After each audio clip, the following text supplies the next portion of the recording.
Hello, my name is Hayden Cook. I am a PhD student at Brigham Young University, and today I will be presenting on our FPT paper, Cloning the Unclonable, Physically Cloning an FPGA RO PUF. This talk focuses on physical unclonable functions, which are security primitives that rely on being unclonable. The cool thing about our work is that we're the first ones to physically clone a delay-based PUF. We use a technique called targeted aging, which accelerates the aging in some targeted regions while protecting against aging in others. This technique allows us to manipulate the delays of PUFs and clone a physical unclonable function. As previously mentioned, PUFs are physical unclonable functions. They can be thought of as a unique fingerprint for a chip, and just like our fingerprints, PUF responses or outputs are inherently random and not reproducible. Because of this, some good applications for PUFs are to be used to identify a trusted chip or to be used for cryptographic key generation. So an RO PUF, or a ring oscillator physically unclonable function, uses ring oscillators to produce a PUF's output. A ring oscillator is a combinational loop that contains an odd number of inverters. And because there's an odd number of inverters and because it is a combinational loop, the ring oscillator oscillates as fast as the silicon it is placed on allows it to. And because of manufacturing variances within chips themselves and from chip to chip, each ring oscillator will oscillate at a different frequency. To create a RO PUF out of ring oscillators, as shown in this diagram, you pair up ring oscillators. And so if you have n ring oscillators, you can create n over 2 pairs of ring oscillators. Each ring oscillator is fed into one of 2 muxes. These muxes are to choose which ring oscillator pair is selected. From these muxes, these are fed into a counter, which measures the frequency of the ring oscillators, and from these counters, the output is fed into a comparator, which outputs a 0 or a 1 depending on which ring oscillator is faster. So for n over 2 pairs of ring oscillators, we can produce n over 2 bits for our RO PUF. Our cloning technique that targets RO PUFs relies on targeted aging. If we have a pair of ring oscillators, one red, one blue, and let's say that the red one has a higher frequency than the blue one, we can apply targeted aging so that the red ring oscillator ages faster than the blue ring oscillator.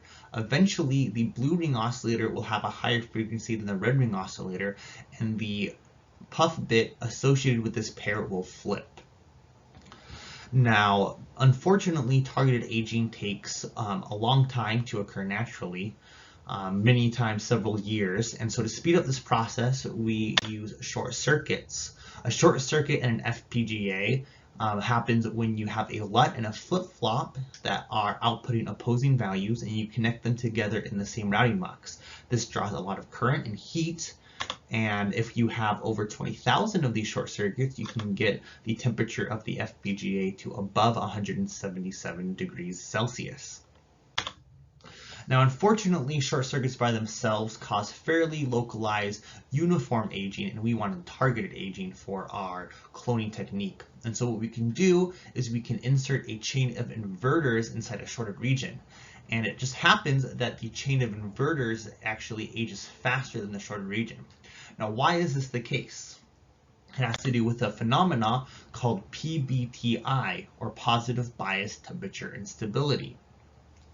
PBTI, if you have a chain of inverters, you can look at how it is implemented on an FPGA, and you can see that every other LUT has its transistors held at a positive bias. A positive bias is where the voltage of the gate of the transistor is higher than the voltages of the drain and source. This positive bias is what helps induce PBTI, and PBTI is accelerated when you have extreme heat and increased voltage. The extreme heat can come from the short circuits, and the increased voltage can come by hooking up a power supply and turning up the voltage. And because of this positive bias, this chain of inverters ages faster than if you just have extreme heat and increased voltage by itself, which is the case of the regions that just have the short circuits. And so we can get a faster targeted slowdown with this chain of inverters are. Now we can turn this chain of inverters into a ring oscillator, and if we turn the ring oscillator off, then this holds the transistors in bias, as shown in the last slide, and this further accelerates the aging. However, we can flip this effect and we can turn the ring oscillator on, which switches the transistors at a high frequency and actually protects against aging.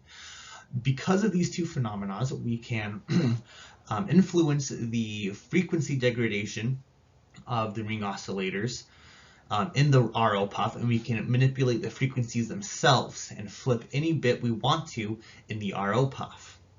Now, for our attack model, we didn't want to just target any PUF, but we wanted to target a reliable RO PUF to show the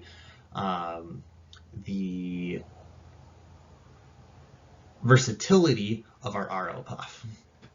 And so a reliable RO PUF, it uses the 1 out of k masking scheme, where in this case k equals 8. And so what we do is you group ring oscillators into groups of 8, and we find the ring oscillators in each group that have the minimum and maximum frequencies.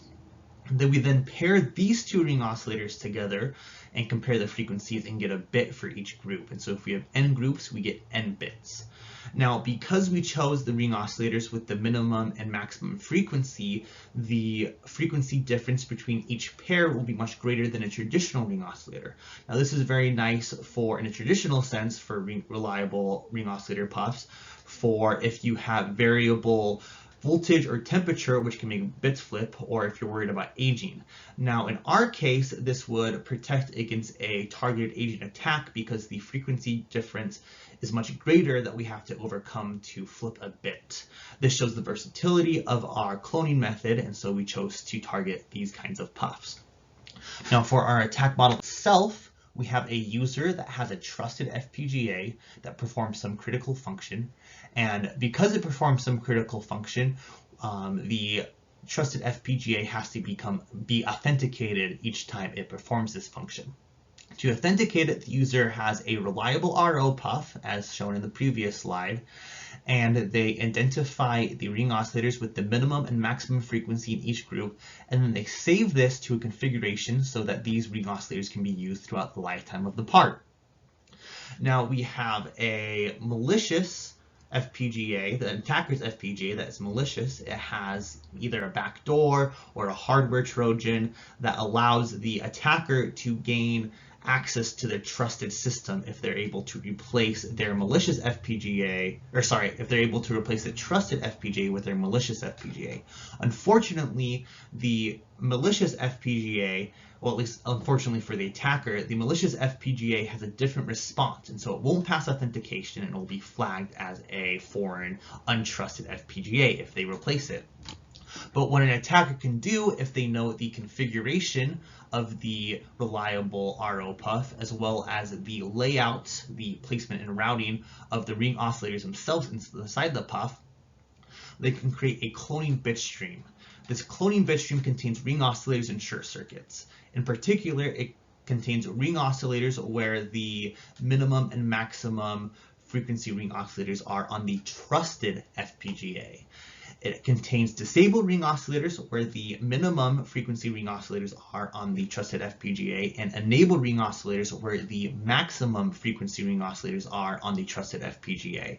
This will perform targeted aging and flip the necessary bits in the malicious bit stream, so that once they program the malicious or the cloning bit stream on the malicious FPGA for some period of time, usually a few days, the malicious FPGA will have the same PUF response as the trusted FPGA, and they can replace the trusted FPGA with the malicious FPGA without being detected. It will have the same authentication as the trusted FPGA, but it will have the backdoor or the hardware Trojan.